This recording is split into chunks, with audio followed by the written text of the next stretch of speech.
Architecture in the City of London has a very particular role related to the primary function of the city as a financial centre.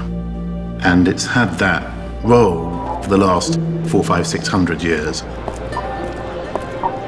For us, it's, this isn't a typical exchange building. And I've seen exchanges in Mumbai and Cairo and other places, and it tends to have a much more, should we say, antiquated feel.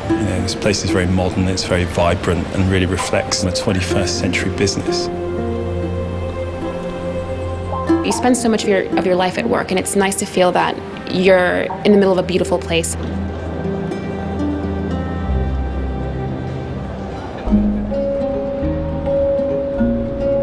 Architecture in the City of London now has a primary challenge, which is to try to humanise some of these very complicated financial transactions that are part of modern life.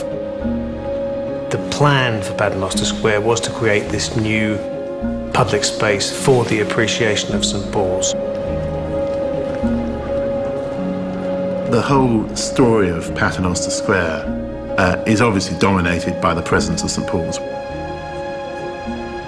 The height lines set a very, very precise spatial framework into which a building can fit.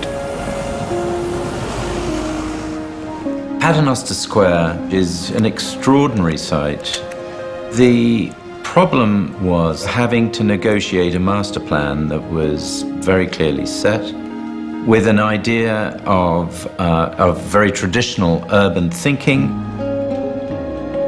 The way Eric Parry responded to this was quite interesting, because the master plan defined some fairly odd shapes for buildings. Indeed, the master plan in some ways seemed to privilege God over money. And that means there needs to be more imagination from the architect's point of view in order to unlock what value there may be.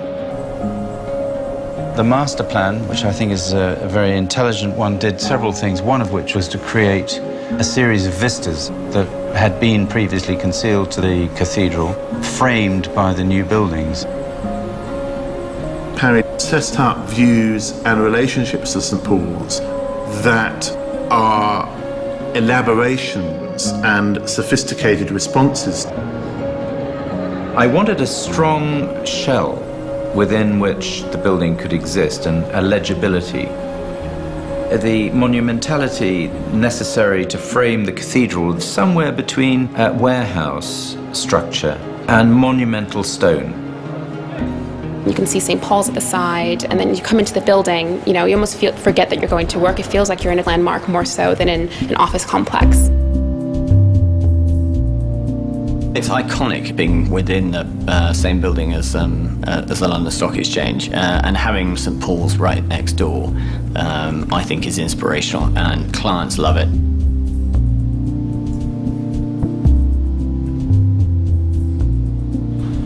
The plan of a good office commercial space is, in my mind, a constraint, but also an opportunity.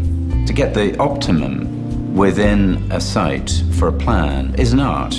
It is, therefore, a floor plate without structure, without any interruption, that allows for the most possible variation in terms of layout.